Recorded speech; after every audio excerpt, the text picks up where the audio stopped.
Yo, what's up, everyone? This is Nick Can't Mine here, back with another episode of Meet the Taco Plebs, and today I have BtcCasey. He is our newest intern at Bitcoin Magazine, and he's been absolutely crushing it lately. He was actually in town the other week visiting the office, and we got to hang out and meet in person.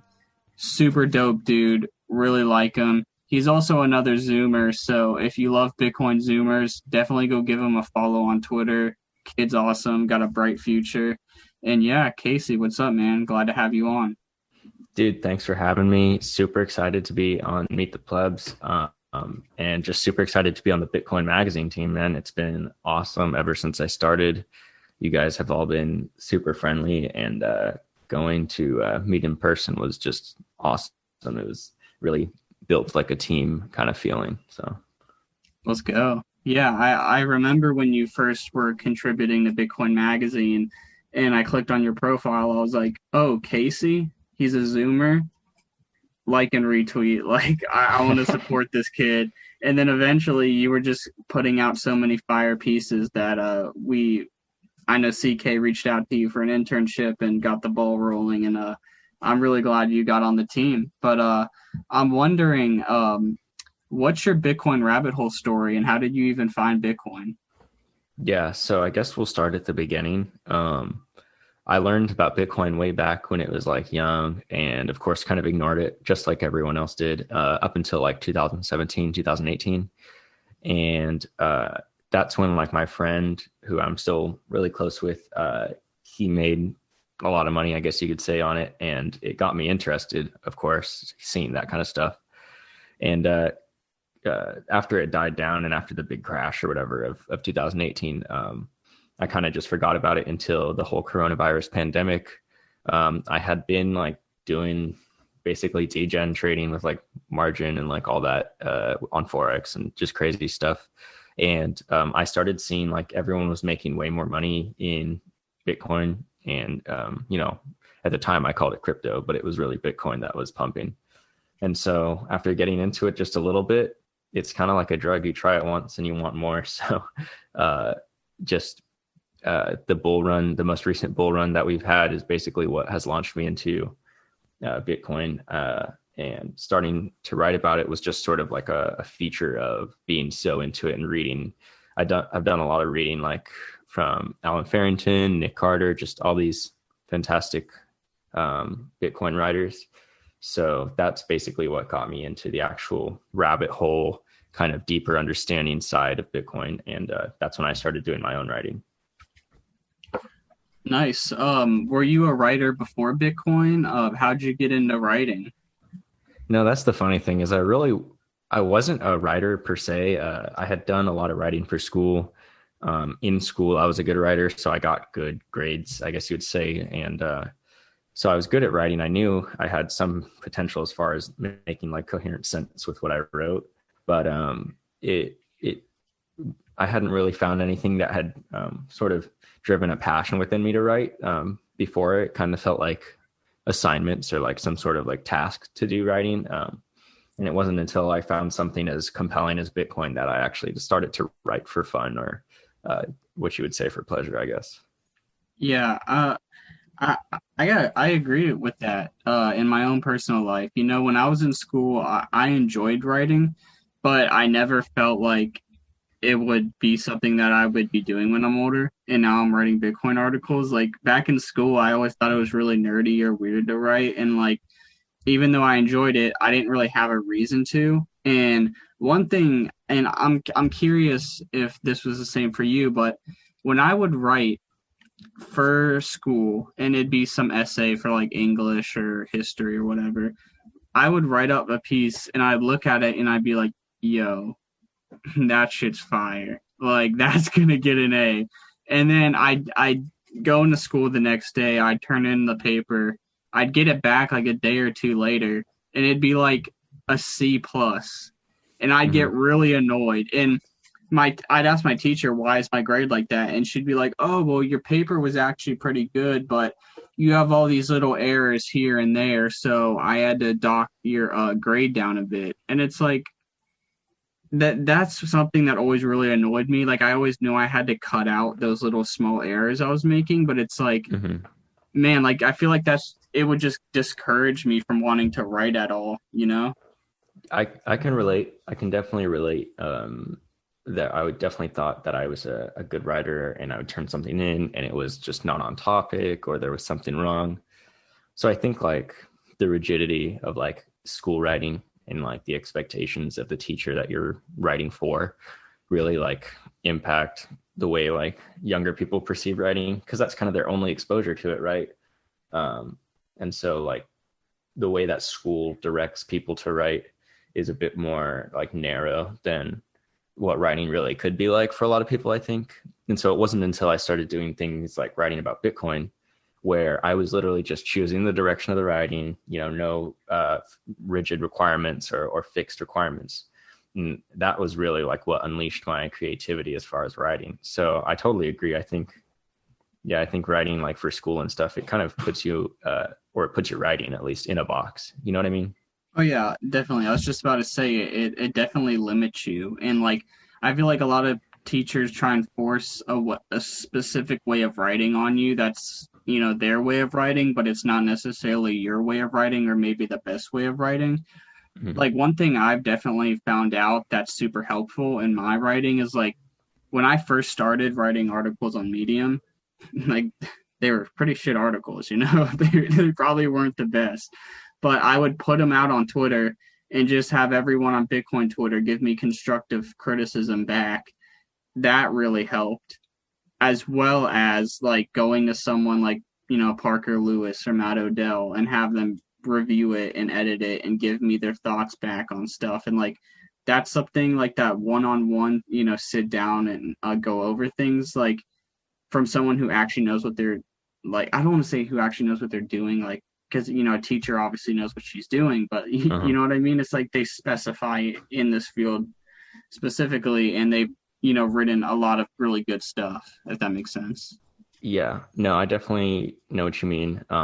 Yeah, ever since joining the Bitcoin Magazine team, I feel like my writing personally has excelled a lot, and Peter and just everyone involved in the editing and content staff has just it really formulates your writing like specifically to Bitcoin, and it kind of like builds those guidelines and those rails for you to generate like better pieces, you know. But I definitely know what you mean as far as like getting that feedback from people who have written in the space and done a lot of writing in the space and understand Bitcoin on a deep level. It definitely like enhances your writing ability for sure. And ever since joining the magazine, I've definitely been enjoying that, the access to those resources, right? 100%, bro. So next, I want to know is how has Bitcoin changed your life in any way? So Bitcoin's changed my life in it almost too many ways to list. But I think the like easiest way to sum it up is it's changed my career path. And that really is like consistent of everything someone does on a daily basis. So it changed like my educational goals. It changed yeah my aspirations as far as what I want to do with myself beyond high school and all that. So it's definitely impacted me in so many ways. And I would say that the biggest thing outside of like what I'm actually doing is the way it's impacted like my time preference and this sorts of things that I'm willing to invest myself and my time into. What kind of career path were you going down before Bitcoin and writing? Yeah, so I was an emergency medical technician, so I was going to be like in healthcare, and I liked emergency kind of stuff. So something in the ER or in the hospital, which is quite different from Bitcoin, I guess you would say. But that was the path I was going on, and it's not to say that this path is better, but I think I just got so absorbed into this that I just think it's more important now than what I was doing. Dude, my parents wanted me so bad to go down a similar path. Like my mom was a nurse and my dad was a firefighter and they Mhm. were, you know, all about, you know, all the medical stuff. And actually before I dropped out of school and started pursuing Bitcoin, you know, a lot more, I was studying to be a physical therapy a physical therapist, and I was working at a physical therapy clinic for a couple years, and going down the healthcare route as well. Yeah, and there's nothing wrong with those routes. I just, like I said, I got so absorbed, and when I think certain things are important, I like to like make them the center of my life. So previously, I thought that like nothing was more important than saving lives, like in emergencies and stuff, which is certainly important. But ever since I've like been reading about Bitcoin and history and all that, I've taken much more of like a macro approach to my like views on life and stuff. And so that's when I wanted to do something like bigger than me, which is Bitcoin. Yeah, you can even make the argument that Bitcoin is saving lives just in a different way, you know? And you Yeah. could obviously, again, like you just said, make the argument that it's more important. Like, you know, Bitcoin, especially in the developing countries, like it's really saving their life and allowing them to save their wealth and, be able to eat that week. Yeah, right. And healthcare is a responsive kind of industry. Like you don't go out and find people who need to go to the hospital; they just come to you. And Bitcoin is much more of like a missionary type thing where you're like evangelizing people with this philosophy and this ideal and like changing their entire worldview and stuff. So it's just like a total kind of reverse to what healthcare is, and that's I thought it was super cool just transitioning like that. It's certainly nicer to like be working from home and all that, but yeah, it's definitely a change of course from what I was doing prior to Bitcoin. It definitely gives you a lot more optionality. I mean, like you just said, you get to work remote, you get to work from home in the comfort of your own home on your computer. But whereas in, the healthcare scene or maybe most other industries, you got to get up, drive through traffic, go to work, you got to be there all day till you can leave. And it's like Bitcoin, it allows you to just save your wealth, number go up, you get wealthier over time. It allows you to work from pretty much anywhere you want in the entire world. And Yeah, it maximizes for freedom.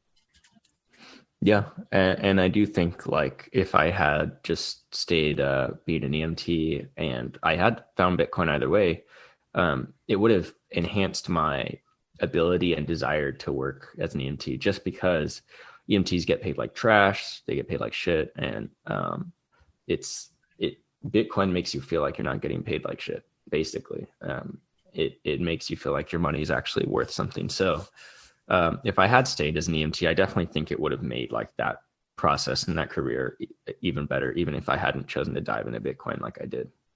Yeah, motivates you to work even harder, makes you like to draw more. But Exactly. one thing I wanted to ask is it changed your educational goals. What are you doing right now, education wise? Are you in college? Are you not in college? Are you, what are you planning for the future and now? So right now I'm not in college. I dropped out to pursue my dreams in Bitcoin, I guess you could say. I don't necessarily have a plan to not go back to college, but I think the current iteration of college and the way that it's set up just wouldn't be beneficial to me at this point in time. I'm a strong believer in education. I took school pretty seriously when I did it, and like I was pretty good at it. So I don't think it's useless entirely, especially if you know what you want to do and you're focused on that. It's relatively useful in giving you a good basis set of knowledge for what you are pursuing. But I do think it's kind of set up in like a one size fits all kind of way, and I don't think I fit in that size. So that's pretty much where I'm at right now. I think there could be education in my future someday. Um, I do like kind of envision potentially going back when I'm like way older and just casually doing it for fun. I like lots of other things outside of like finance and stuff like physics and science. So definitely could see myself doing some sort of higher education someday, but currently definitely not right now, and not with the current like issue of higher education that we know. Yeah, I love to see that, dude. And with you, that now makes 3 college dropouts on the Bitcoin Magazine team, and Dude, 4 represent. if Will goes through with it and does it. So I just think Are that's we funny. encouraging? Yeah, but Yeah. yeah, dude. And if you go back to college later, the price in Bitcoin is going to be a lot cheaper. The opportunity cost of spending your money on a degree now versus later is pretty damn high. Yep. I mean, that's basically the way I see it. It's the economic opportunity cost, and right now it's way too high for what you get in return. And once that, once the return increases and the cost lowers, maybe I'll reconsider. But for right now, like I think I said this in Nashville when I was with you. I think I said um, Bitcoin's only going to be, sub 60K for so long, and that time will quickly dissipate. So it's definitely good to put my energy and effort into acquiring and stacking as much as I can now. 100%, bro. So, what is the most amazing thing about Bitcoin to you? Like when you think about Bitcoin, like what really stands out amongst everything else?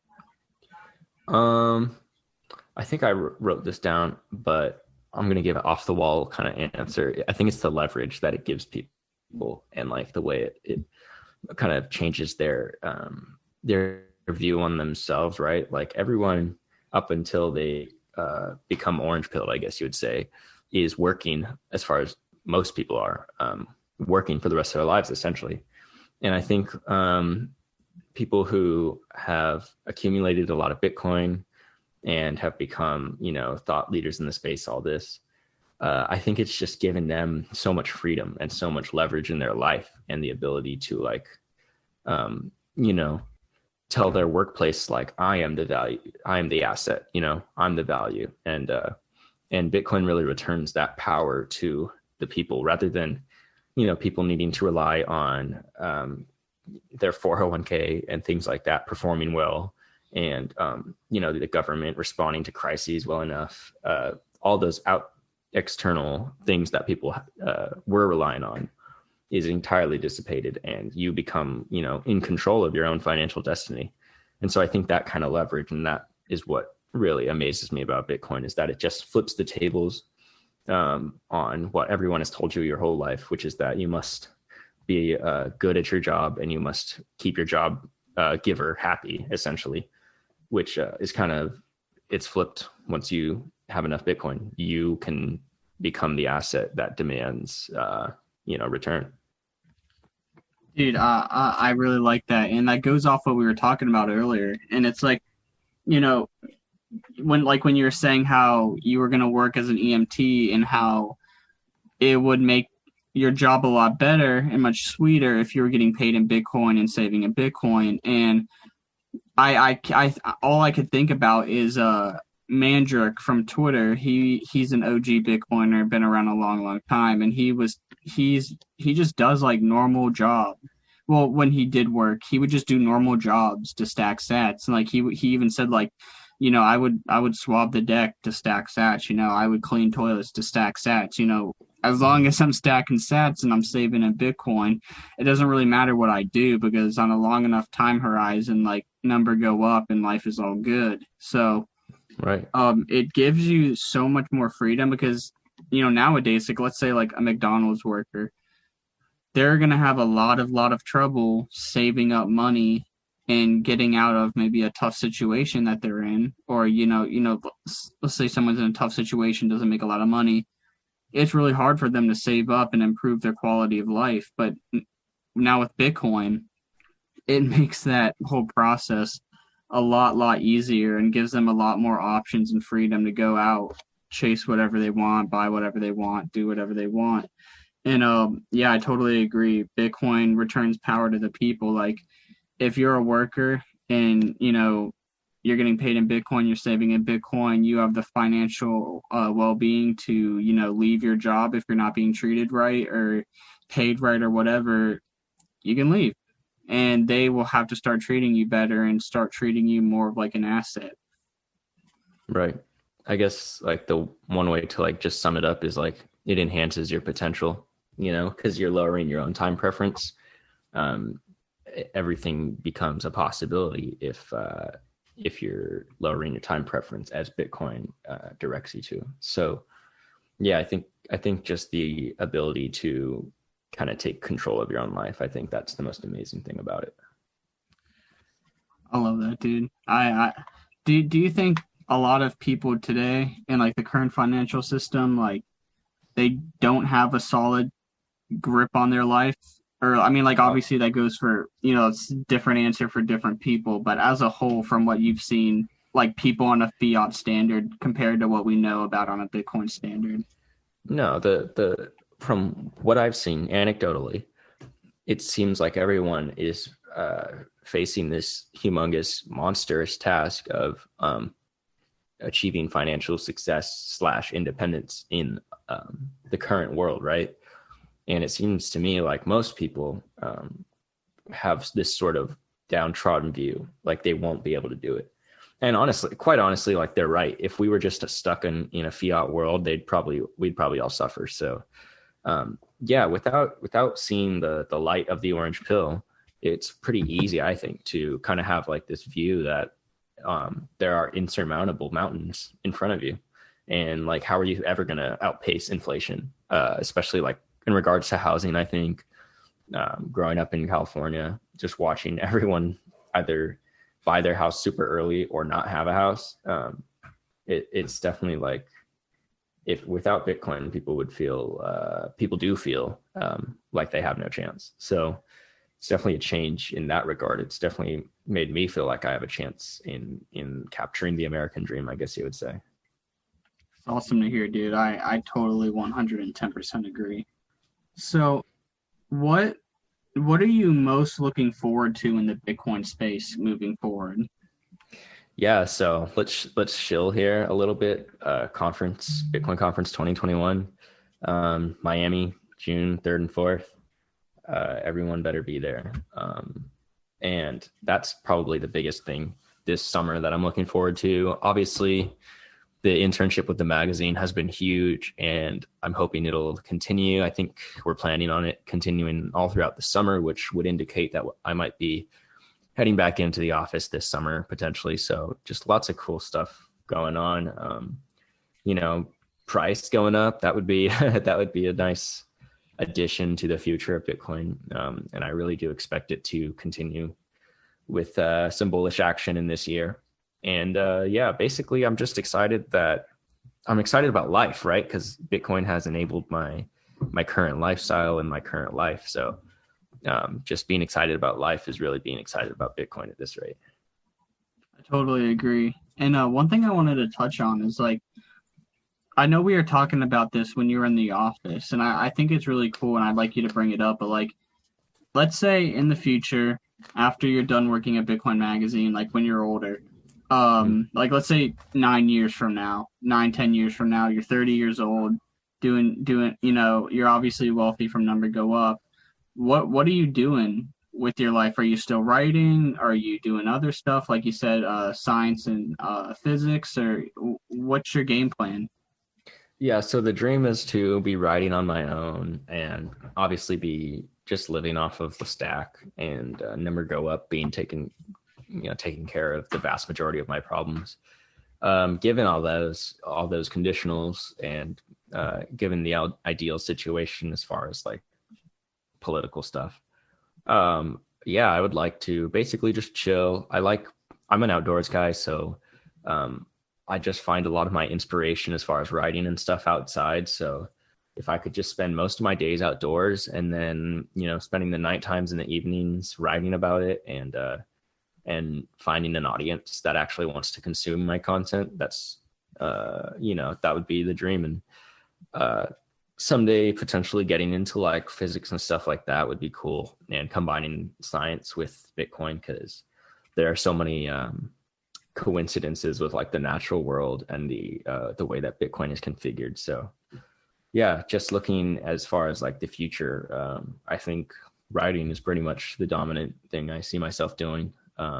Even if number goes up enough to take care of me, I'll probably still be writing. Let's go. Yeah, definitely after number go up, I'm going to be spending a lot more time outdoors. Definitely in a place somewhere warm where you can spend all day outside and not get sick of it, sick of the cold or whatever. But Exactly. yeah, dude, super bullish on your future. You got a bright future. You're starting out, your professional career, and I guess you could say your Bitcoin career super young, and yeah, there's no reason why you can't go achieve those goals and smash them. Yeah, dude. And I am super appreciative of the magazine and everyone there. You, Christian, Joe, everyone, just giving me the chance to perform at this level. And I think we're going to smash our goals, and we're going to continue to grow as a brand, and I'll grow with you guys. And it's going to be great, dude. I'm super bullish on everything. Let's go. So I have one more question for you, and you can get as bolt-hard as you want on this, but what is your price prediction for the end of this year, 2021, and your price prediction for 2030, so in about 9 years? Yeah, so 2021, I don't think I'll be too bullish outside of the realm of possibility, because I see potentially us hitting 400 to 500,000, and then a semi retrace back to like 250 to 350, maybe more than 350. It's difficult to tell, but I do see us at least popping a little over 350, maybe 400 this year. As far as the end of the decade, I am hyper bullish on a time scale like that. Absolutely hyper bullish. I think inflation happens faster than anyone can expect. So for me, I believe we'll be in full-blown hyper Bitcoinization by 2030, and that doesn't stop at 100 million per Bitcoin. I think by then we'll at least have like a valuation, like current value of 500 million plus dollars. That's how much one Bitcoin would be worth. So whatever you can purchase right now with 500 million to $1 billion, I would imagine that's how much one Bitcoin can purchase by 2030. Holy shit, let's go. Let's go. I love that answer. I mean, it's not going to stop at 100 million per Bitcoin. That's not the end goal here. So and I see that happening within the next 5 years, maybe 6. So definitely hyper bullish on the decade scale. Let's go.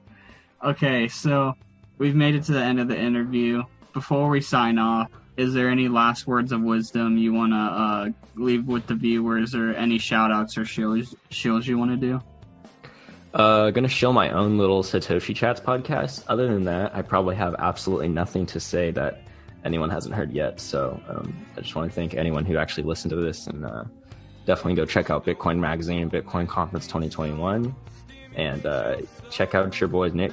His podcast, The Plebs, is dope as hell. Thanks for having me on it, dude. It's awesome.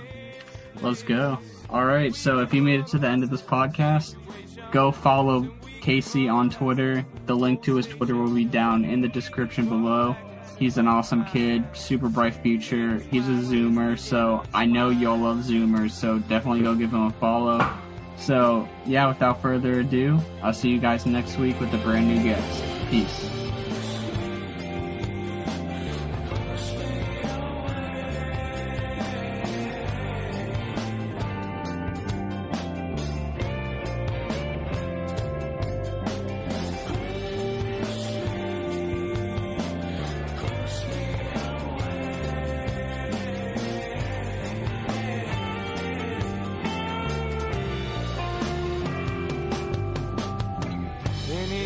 Knowing auto invitation, hold on to the pavement.